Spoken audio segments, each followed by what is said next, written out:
कोई अभद्रता, कहीं किसी के साथ गाली गलौज, कहीं किसी को मंच से धक्का, कहीं किसी का माइक तोड़ देना, कहीं किसी को कुर्सी से गिरा देना, ये सब नहीं हुआ। लेकिन ये चिंता की बात है, क्योंकि अगर मुख्यमंत्री की बैठक में दोनों उप मुख्यमंत्री नहीं जा रहे तो ये भारतीय जनता पार्टी के लिए चिंता की बात है। और देखिए, मैं फिर से कह रहा हूं, अगर एकजुट होते तो 33 सीटें उनकी नहीं आती। वो इसकी चिंता कर रहे हैं और अगर उसका वो रिव्यू कर रहे हैं, अपने आप को सुधारने की कोशिश कर रहे हैं, उस सुधारने में निश्चित तौर पर ये कोशिश होगी कि हर कोई चाहेगा। केशव मौर्य को भी लगता है कि वो पिछड़ी जाति के सबसे बड़े नेता हैं, हाँ। उनको लगता है कि वो उस वक्त प्रदेश अध्यक्ष थे, तो मुझे लगता है कि वो रास्ता कशी अवस्था चल रही है। लेकिन उत्तर प्रदेश के मुख्यमंत्री की कुर्सी खाली नहीं है, कोई बदलाव नहीं होने जा रहा है, मैं फिर से बता रहा हूँ। देखिए, इस बीच अखिलेश यादव का एक और ट्वीट आ गया है, मैं एक बार बता देती हूँ। आज बड़ा सुबह से ये गेम चल रहा है, अखिलेश जी ट्वीट कर रहे हैं, फिर केशव प्रसाद मौर्य उसका जवाब दे रहे हैं, फिर अखिलेश जी ट्वीट कर रहे हैं, फिर केशव जी जवाब दे रहे हैं। तो ये आज एक्स पर अच्छा एक गेम चल रहा है सुबह से। बड़ी खबर बता रही हूँ, लगता है डबल इंजन वालों के बीच में एक और इंजन आ गया है। अब इसका मायना समझिए, वो कहना क्या चाह रहे हैं। वो कह रहे हैं जो दिल्ली लखनऊ के बीच शंटिंग करता है, ऐसा लग रहा है दो राजधानियों के बीच कोई इंटरसिटी आवागमन सेवा चल रही है।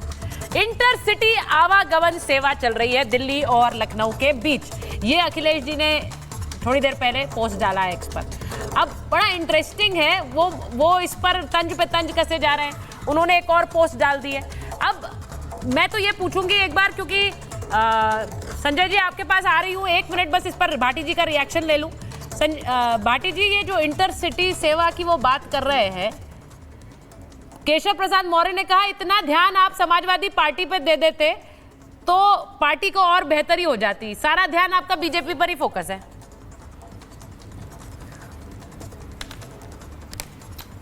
अखिलेश यादव जी समाजवादी पार्टी पर पूरा ध्यान दे रहे हैं। एक एक विधानसभा सीट पर, एक एक जिले पर उनकी बहुत पैनी हुई नज़र रहती है।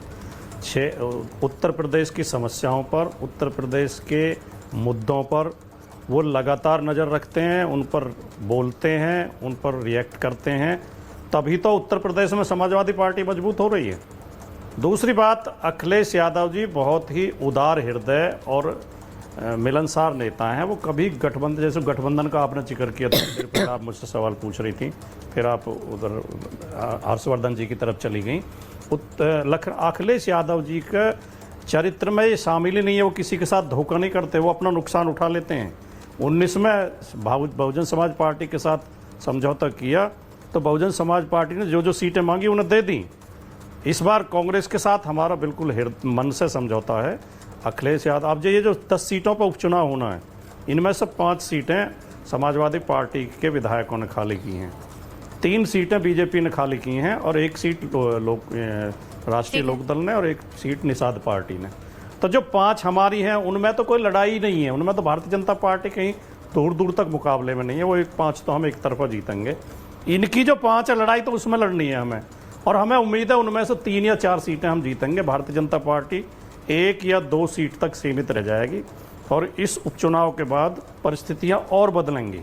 और जैसे इनके अंदर की खबर आ रही है कि अभी योगी जी को उपचुनाव तक रोक दिया गया, स्टे दे दिया गया, जैसे कोर्ट से स्टे मिल जाता है नहीं, तो 1-2 महीने का स्टे दे दिया गया है। बाकी तो खबरें समाजवादी पार्टी के दफ्तर से आ रही हैं सर, ये इनके यहाँ से आ रही है, पता नहीं है, ये आपके दफ्तर में बन रही है, ये आपके दफ्तर में बन रही है, इनके दफ्तर से आ रही है कि यहाँ पे देखिए अभी स्टे लग गया, अब स्टे हट गया, अब केपी मौर्य बनने वाले। अभी अजय जी ने थोड़ी देर पहले ब्रेकिंग दी थी, उन्होंने कह दिया अब बस 2 महीने भी नहीं बचे हैं, ये बनने वाले हैं, केपी मौर्य हम डिस्कशन करेंगे। तो ये तो मुझे कहीं और ही मैन्युफैक्चर होती हुई दिख रही है। एक बार संजय सरकार जी के पास जाऊंगी। अवधेश जी, बहुत देर कर दी आपने आते आते, एक बार ब्रेकिंग खबर ले लीजिए। नीति आयोग की बैठक में शामिल होने ममता बनर्जी पहुंच गई हैं और वो यहाँ पर सीएम हेमंत सोरेन भी इसमें शामिल हुए, ये उन्होंने दावा किया है। और इस वक्त जो खबर आ रही है वो ये कि वो अरविंद केजरीवाल की पत्नी से मिलने गई हैं, सुनीता केजरीवाल से, तो ये भी खबर आ रही है। अब संजय सरकार जी ये बताइए कि सब लोग नीति आयोग का बहिष्कार कर रहे हैं, इंडिया गठबंधन वाले, ममता दीदी ने क्यों तय किया कि वो आएंगी दिल्ली और मिलेंगी नीति आयोग में बैठक में, प्रधानमंत्री से भी मुलाकात हो? संजय जी, सबसे बड़ी बात तो शायद आप नहीं बोलने से भी अच्छा था, हम बैठा रहते थे, आराम था, सब बोलते थे, हम सुनते थे, और आप बोलने का मौका भी नहीं देंगे, बीच में कट भी कर देंगे। फिर बोलने का मौका भी नहीं मिलेंगे, तो हमको बोलने से क्या फ़ायदा है? बोलिए, 28 मिनट 29 मिनट के बाद में आप मेरे को मौका दिए हैं, क्या बोलेंगे? सबको बोल वचन सुन लिया मैंने, अभी तो भाषण सजेशन जो होना तो हो गया है। तो सर ये तो नाइंसाफी है, वो अपनी बात रख रहे थे, आप उसको भाषण कह रहे हैं। अब आप बोलिए ना, वो आपको सुनेंगे। माफी दे दीजिए, देर से आ रही हूँ, आप बोलिए तो सही। 29 मिनट में आप सबको रिपीट ले लिया है। हाँ। नहीं रिपीट ले लिया, सब कुछ कर लिया, लेकिन हम लोग को बात करने के लिए कहाँ मौका देता? आपको शायद तृणमूल से अच्छा नहीं लगता है, इसके लिए आप नहीं सुनने चाहते हैं। अभी कहाँ मौका मिलेगा?